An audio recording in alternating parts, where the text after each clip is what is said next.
किसी ने सही बात कही है कि बदन मेरा मिट्टी का है, सांसें मेरी उधार हैं। घमंड करूं तो किस बात का, यहां हम सब तो किराएदार हैं। नमस्कार दोस्तों, ये कहानी एक योद्धा के जीवन से प्रभावित एक मोटिवेशनल स्टोरी है जो आपको अपनी जिंदगी को देखने का एक नया नजरिया सिखाएगी। बहुत समय पहले की बात है। सबल नाम का लड़का पूरे दिन अभ्यास करके सो रहा था तो उसे एक रात बुरा सपना आता है जिसमें वह हर रोज की तरह अपने गुरु के आश्रम में तलवारबाजी के मुश्किल दांव पच्चों का अभ्यास कर रहा था। उसका अभ्यास अच्छा चल रहा था, लेकिन जैसे ही वह एक ऊंची छलांग लगाकर जमीन में वापस आता है, उसका एक पैर टूटकर कांच के टुकड़ों की तरह बिखर जाता है। उसकी ऐसी हालत देखकर सभी लोग डर जाते हैं, लेकिन एक रहस्यमय आदमी बड़ी शांति से उन टुकड़ों को इकट्ठा करने लगता है जिसने काले रंग के जूते पहने हुए थे। सबल घबराकर नींद से जाग जाता है। उस समय रात्रि से सुबह होने वाली थी और वह खुद को शांत करने के लिए बाहर टहलने निकल जाता है। कुछ देर चलने के बाद वह एक पुराने घर के बाहर आकर रुक जाता है और उसके बाहर पेड़ के नीचे जाकर बैठ जाता है। तभी एक बूढ़ा आदमी उस घर से बाहर निकलता है जिसने बिल्कुल वैसे ही जूते पहन रखे थे जैसे सबल ने अपने सपने में देखे थे। सबल उस बूढ़े आदमी से कहता है कि तुम्हारे पैरों में अलग अलग जूते हैं, तो जवाब में वह आदमी कहता है कि इसमें से एक जूता नया है और दूसरा पुराना। फिर सबल वहां से उठकर जाने लगता है और वह आदमी वहीं पर बैठ जाता है। लेकिन जब अगले ही पल सबल पीछे मुड़कर उस आदमी को देखता है तो वह आदमी उस घर की छत पर पहुंच चुका था, जो कि आश्चर्यचकित कर देने वाली बात थी, क्योंकि एक बूढ़े आदमी के लिए बिना किसी सहारे के इतनी जल्दी छत पर पहुंच जाना असंभव बात थी। सबल उस बूढ़े आदमी से पूछता है कि उसने ऐसा कैसे किया, लेकिन वह आदमी रहस्यमय ढंग से चुपचाप उसकी ओर देखता रहता है। तो सबल वहां से चला जाता है। फिर सबल आश्रम के अभ्यास मैदान में तलवारबाजी का अभ्यास करने जाता है। सबल अपने आश्रम का सर्वश्रेष्ठ तलवारबाज था, लेकिन वह अपने प्रदर्शन से संतुष्ट नहीं था। वह खुद को दूसरों से बेहतर समझता था, इसीलिए वह थोड़ा घमंडी भी था। अपने आप को सबसे श्रेष्ठ साबित करने के लिए वह तलवारबाजी पर ऐसे ऐसे प्रयोग करता था जो कि बहुत ही मुश्किल और खतरनाक थे। ऐसे प्रयोग करके वह सर्वश्रेष्ठ तलवारबाज बनना चाहता था, क्योंकि तलवारबाजी के क्षेत्र में ऐसे प्रयोग और अभ्यास आज तक किसी ने नहीं किए थे। लेकिन उन अभ्यास को वह कर नहीं पा रहा था और बार बार जमीन पर गिर जाता था। उसके गुरु को यह सब जानलेवा सबल का अभ्यास पागलपन लगते थे। वह उससे कहते हैं कि तुम एक बेहतरीन योद्धा हो, लेकिन तलवारबाजी के इन अभ्यास को कर पाना संभव नहीं है, क्योंकि इसके लिए असाधारण ताकत, अचूक तकनीक और निडरता की जरूरत है। और अगर तुमसे जरा सी भी गलती हुई तो तुम बुरी तरह घायल हो सकते हो या फिर तुम्हारी जान भी जा सकती है। गुरु की बातें सबल को दुखी कर देती हैं। उसे इन विशेष अभ्यास को करने के लिए विशेष प्रशिक्षण की जरूरत थी, तो वह मदद मांगने वह उस बूढ़े आदमी के पास चला जाता है। सबल उससे पूछता है कि आप पलक झपकते ही उस ऊंची दीवार पर उस दिन कैसे चढ़ गए थे, क्योंकि मैं खुद एक योद्धा हूं और मैं अच्छी तरह यह जानता हूं कि कोई भी योद्धा ऐसा नहीं कर सकता। वह आदमी सबल से कहता है, उसे समझने के लिए अभी तुम बहुत कमजोर हो और तुम्हें बहुत कुछ सीखने की जरूरत है। लेकिन सबल को अपने अभ्यास और ज्ञान पर बहुत घमंड था, इसीलिए वह कहता है कि मुझे हर चीज की जानकारी है और तुम मुझसे कोई भी सवाल पूछ सकते हो। तो वह बूढ़ा आदमी उससे पूछता है कि क्या तुम खुश हो? सबल को यह प्रश्न बेमतलब लगता है, लेकिन फिर भी वह कहता है कि मेरे पिता के पास बहुत सारा धन है, मैं पढ़ाई में भी अच्छा हूं, मेरे अच्छे मित्र हैं, मैं देखने में भी सुंदर हूं और लड़कियां मुझे पाने के लिए मरती हैं। जवाब में वह बूढ़ा आदमी कहता है कि अगर तुम्हारे पास सब कुछ है तो फिर तुम रात में सो क्यों नहीं पाते? तुम कल भी रात्रि के अंतिम प्रहर में मेरे पास आए थे और आज भी तुम रात्रि के अंतिम प्रहर में ही आए हो।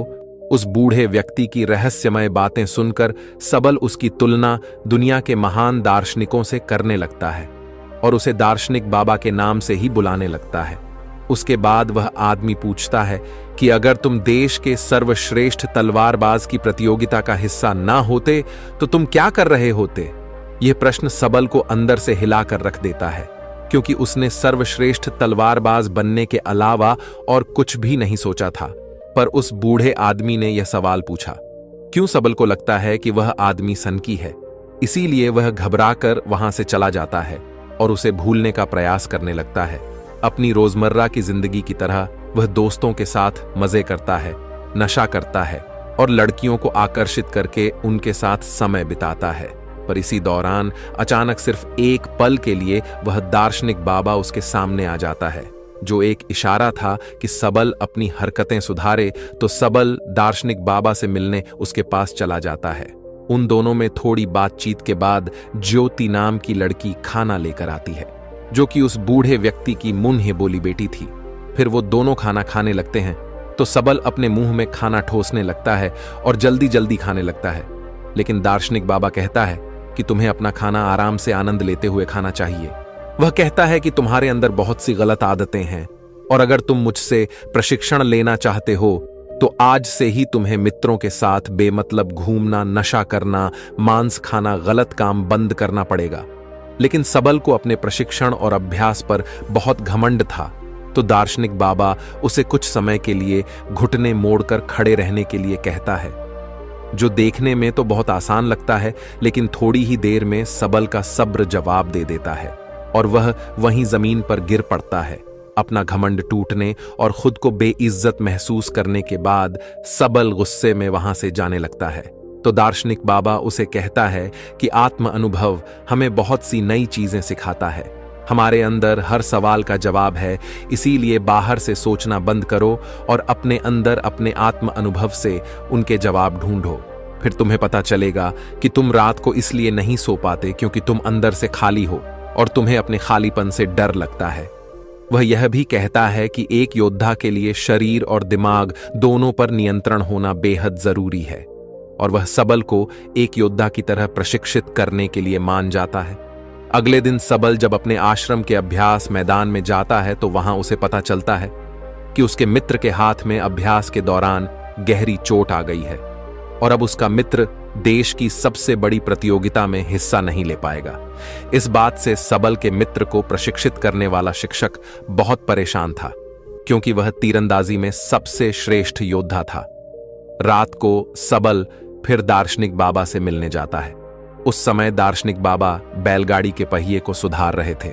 वह सबल से एक लोहे का टुकड़ा मांगता है, तो सबल जानबूझकर उस लोहे के टुकड़े को बाबा की तरफ तेजी से फेंकता है, लेकिन बाबा बिना उसकी ओर देखे बड़ी आसानी से उस लोहे के टुकड़े को अपने हाथों में पकड़ लेता है। सबल दोबारा से ऐसा करता है, लेकिन दार्शनिक बाबा फिर से उसे बिना देखे पकड़ लेता है।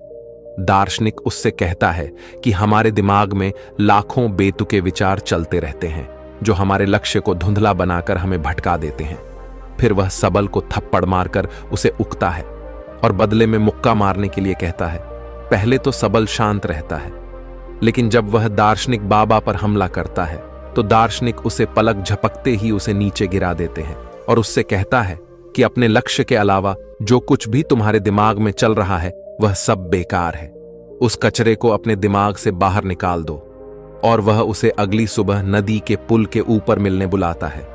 अगले दिन जब सबल नदी के पुल पर पहुंचता है तो दार्शनिक उसे धक्का देकर पुल से नीचे गिरा देता है। सबल गुस्से में दार्शनिक पर चिल्लाने लगता है।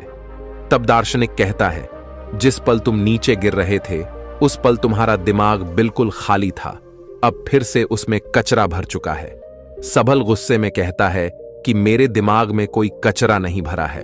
तो दार्शनिक सबल के दिमाग पर नियंत्रण करके वह सब देखने लगता है जो उसके दिमाग में चल रहा था। फिर वह कहता है कि अगर तुम अपना ध्यान इन फिजूल के विचारों में रखोगे तो तुम अपने वर्तमान के पलों को जी नहीं पाओगे, और जब तुम अपना सारा ध्यान वर्तमान के पलों में रखोगे तब तुम्हें पता चलेगा कि तुम क्या कर सकते हो और इतने अच्छे से कर सकते हो। सबल को चोट लगने के बाद तीरंदाजी सिखाने वाला शिक्षक सभी छात्रों की परीक्षा ले रहा था। इस दौरान सबल दार्शनिक के सिखाए तरीके से अपने ध्यान को एकाग्र करने में सफल हो जाता है और पूरी एकाग्रता के साथ तीरंदाजी का बेहतरीन प्रदर्शन करके दिखाता है, जो कि शायद उसके मित्र से भी बेहतर था। सभी लोग ऐसे प्रदर्शन को देखकर हैरान रह जाते हैं। फिर उस रात दार्शनिक को पूरी बात बताता है। वह खुश था और उसे अपने प्रदर्शन पर नाज था, क्योंकि दूसरे खिलाड़ी योद्धा उससे जलने लगे थे। लेकिन दार्शनिक को उसकी बातों में कोई दिलचस्पी नहीं थी। वह कहता है कि तुम अभी भी अतीत में जी रहे हो और तुम्हें अपने प्रदर्शन पर घमंड भी है। इसका मतलब अभी तुम कुछ भी नहीं सीखे। इतना कहकर वह उसे घर जाने के लिए कहता है और आज रात उसे कुछ भी सिखाने से मना कर देता है। लेकिन यहां कुछ अजीब होता है। सबल वहां छुपकर सुबह होने का इंतजार करता है और सुबह होते ही दार्शनिक का पीछा करने लगता है। दार्शनिक सांभर के अभ्यास मैदान में चला जाता है और जाकर एक ऊंचे स्थान में बैठ जाता है। सबल दार्शनिक के बगल में जाकर बैठता है तो वह महसूस करता है कि वह सभी खिलाड़ी योद्धाओं के दिमाग को पढ़ पा रहा है। वह उनके दिमाग में चल रही सभी बातों को सुन सकता है। उसे हैरानी तो तब होती है जब सबल स्वयं को उस अभ्यास मैदान में आते हुए देखता है। यह देखकर वह अपनी जगह से नीचे गिर जाता है। फिर उसे पता चलता है कि यह सब तो उसका भ्रम है। ना तो सुबह हुई थी और ना ही उसने दार्शनिक का पीछा किया था। यह तो दार्शनिक था जो उसके दिमाग से खेल रहा था। दार्शनिक उससे कहता है कि अभी तो तुम्हें बहुत कुछ सीखना बाकी है। लेकिन सबल बुरी तरह से डर चुका था तो वह घबराकर वहां से चला जाता है। इस घटना का सबल पर उल्टा असर पड़ता है। उसका आत्मविश्वास नीचे गिरने लगा था, जो उसके साथी योद्धा भी महसूस करते हैं और उसका शिक्षक भी, क्योंकि उसका प्रदर्शन कमजोर पड़ने लगा था। अगले दिन वह दार्शनिक के घर के बाहर ज्योति को देखता है, जो कि दार्शनिक के लिए खाना लेकर आई थी। वह उससे कहता है कि मुझे लगा था कि दार्शनिक के तरीकों से मैं एक बेहतर योद्धा बन सकता हूं, लेकिन मेरे साथ बिल्कुल उल्टा हो रहा है। फिर दार्शनिक सबल से वो सारे काम करवाता है जो आज से पहले उसने कभी नहीं किए थे, जैसे कि कचरा साफ करना, गंदगी साफ करना, कपड़े धोना और लोगों की मदद करना, दोस्तों के साथ घूमना और गप्पे मारना, बंद मांस खाना। बंद सबल ये सब कर तो रहा था, लेकिन उसे यह सब बेमतलब लग रहा था। उसका प्रदर्शन सुधरने की बजाय दिन प्रतिदिन खराब होता जा रहा था, क्योंकि वह दार्शनिक की शिक्षाओं को समझ नहीं पा रहा था। और एक दिन तंग आकर वह दार्शनिक से झगड़ने लगता है। वह कहता है कि गंदगी साफ करके मैं कौन सा योद्धा बन सकता हूं। लेकिन दार्शनिक कहता है कि मैं तुम्हें किसी भी स्थिति में ध्यान करना सिखा रहा था और इससे तुम्हारा घमंड और बुरी आदतें कम हो जाएंगी। लेकिन सबल का गुस्सा बढ़ता ही जा रहा था। वह कहता है कि तुमने पहले दिन मुझसे पूछा था कि क्या मैं खुश हूं, तो आज मैं तुमसे पूछता हूं कि क्या तुम इस खंडहर घर में खुश हो। असल में सबल को लगता है कि दार्शनिक जिंदगी से हारा हुआ व्यक्ति है जो अपनी जिंदगी में सफल नहीं हो पाया है, और उसकी रहस्यमयी बातें सुनकर वह गलती से उसके चक्कर में फंस गया है। दार्शनिक उसे अपनी भावनाओं पर काबू करने के लिए कहता है, लेकिन सबल तो उसकी एक भी सुनने को तैयार नहीं था और गुस्से में वह दार्शनिक से कहता है कि अपनी खुशी में खुद तलाश लूंगा और अपना प्रशिक्षण छोड़कर वहां से चला जाता है। अफसोस सबल यह समझ नहीं पाया कि दार्शनिक उसे निस्वार्थ भाव से दूसरों की सेवा करना सिखा रहा था, जिससे उसका घमंड कम हो सकता था। खैर, सबल ने अपनी पुरानी दिनचर्या को वापस अपना लिया था, जैसे नशा करना, मांस खाना, दोस्तों के साथ बेबजाय का समय बर्बाद करना, लड़कियों को आकर्षित करके उनके साथ समय बिताना और दूसरों से श्रेष्ठ दिखने के लिए जानलेवा अभ्यास करना।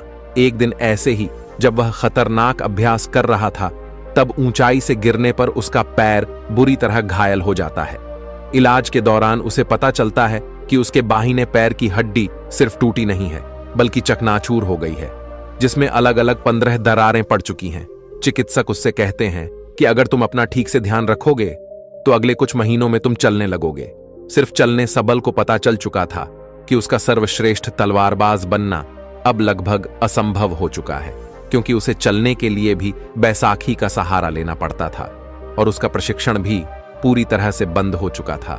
टांग टूटने के साथ ही अब उसका घमंड भी टूट चुका का था।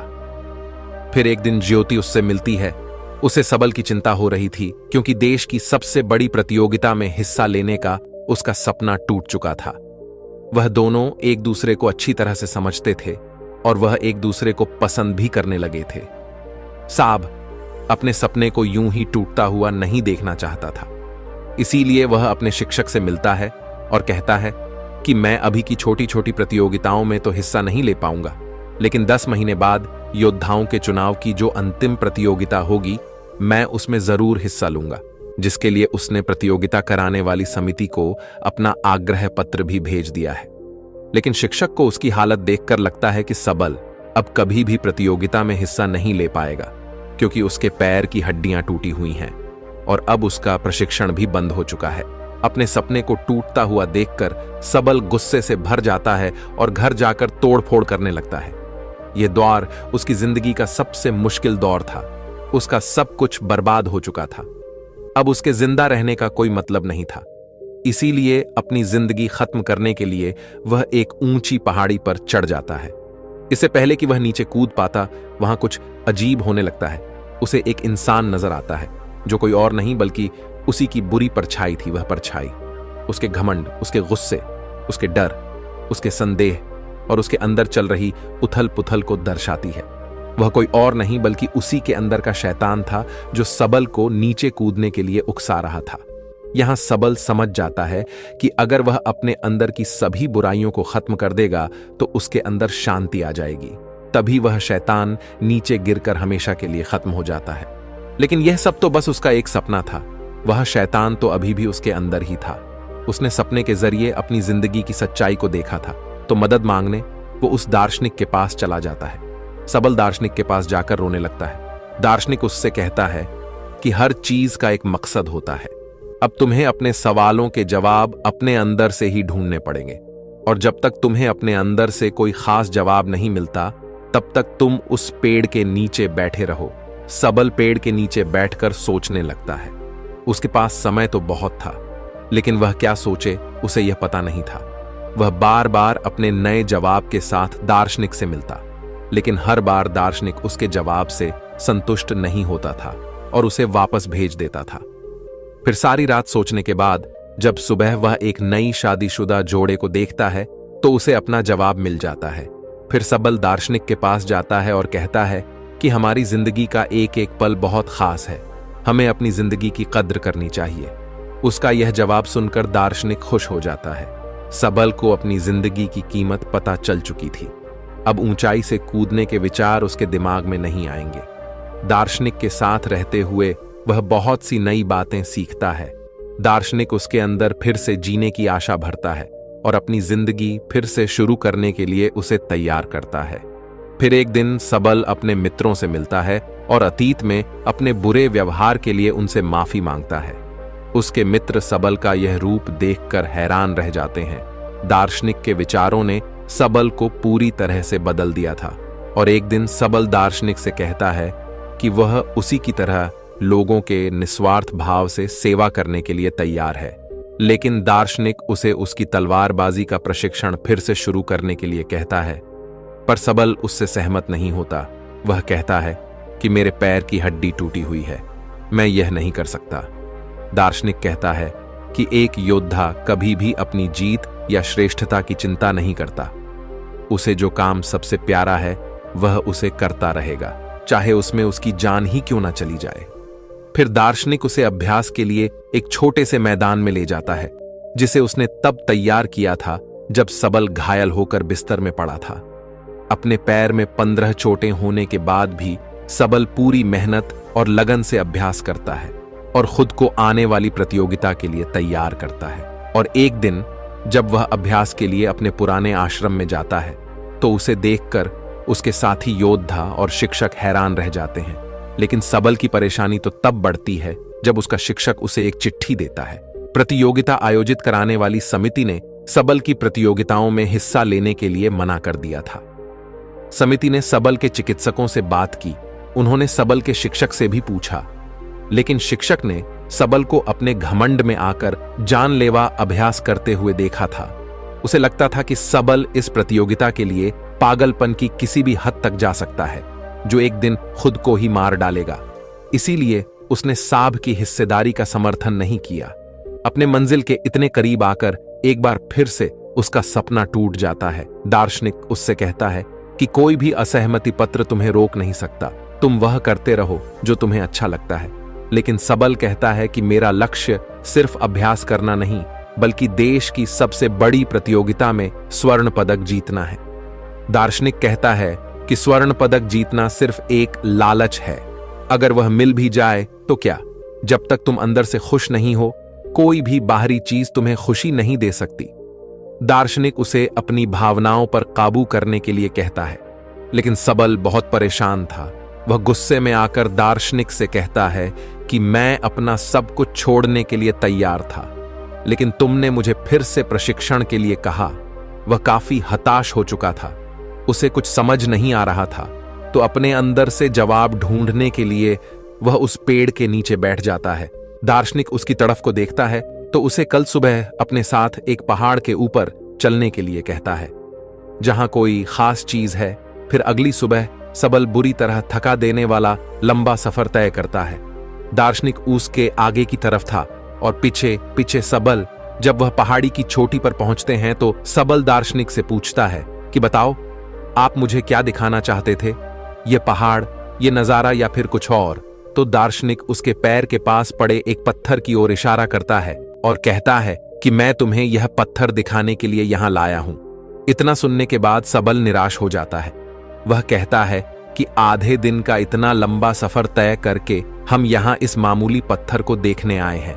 फिर उसे एहसास होता है कि दार्शनिक जरूर उसे कुछ समझाना चाहता है।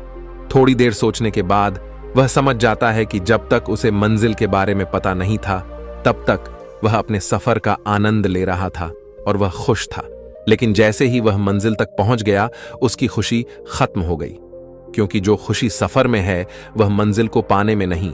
सबल यह भी समझ चुका था कि उसका लक्ष्य हासिल करने का सपना भी इस पत्थर की तरह ही है, जिसे हासिल करने या ना करने से कोई फर्क नहीं पड़ता, क्योंकि असली खुशी तो सफर के दौरान है। सबल अब समझ चुका था कि अब उसे क्या करना है। वे दोनों पहाड़ी से वापस आते हैं और सबल अब अपने सफर का आनंद लेते हुए वह बिना किसी हार जीत की चिंता किए अभ्यास के मैदान में अभ्यास करने लगता है। उसका बेहतरीन प्रदर्शन अभ्यास देखकर सभी हैरान हो जाते हैं और उसका शिक्षक उसे अंतिम चुनावी प्रतियोगिता में ले जाने के लिए मान जाता है। सबल अपने साथ दार्शनिक को भी ले जाना चाहता था, लेकिन जब वह उस पुराने घर में पहुंचता है तो उसे पता चलता है कि दार्शनिक वहां से हमेशा के लिए जा चुका है। शायद दार्शनिक अपना काम पूरा कर चुका था। फिर अंतिम चुनावी प्रतियोगिता में सबल अपना सर्वश्रेष्ठ प्रदर्शन करता है। उसका अपने दिमाग पर पूरा नियंत्रण था। उसे प्रतियोगिता जीतने का लालच या डर नहीं था। वह तो बस इस पल का आनंद ले रहा था। इतनी भयंकर दुर्घटना के बाद भी उसका ऐसा श्रेष्ठ प्रदर्शन देखकर सभी लोग बहुत ज्यादा हैरान थे।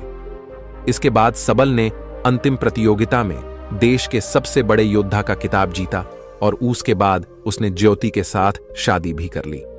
बाद में सबल ने अपनी किताबों और बातों के माध्यम से दार्शनिक के विचारों को जन समूह तक पहुंचाने का प्रयास किया। दोस्तों, आपने आज के इस वीडियो से क्या सीखा वह मुझे आप कमेंट में बता सकते हैं। इसी के साथ में उम्मीद है कि आपको आज की वीडियो पसंद आई होगी, तो इस वीडियो को उस इंसान को शेयर करें जिससे यह कहानी सुनने की जरूरत है, और उसी के ठीक बाद चैनल को सब्सक्राइब करें। तो चलिए फिर मिलते हैं ऐसी एक और नई वीडियो में एक नए मैसेज के साथ। तब तक के लिए अपना ख्याल रखें। धन्यवाद।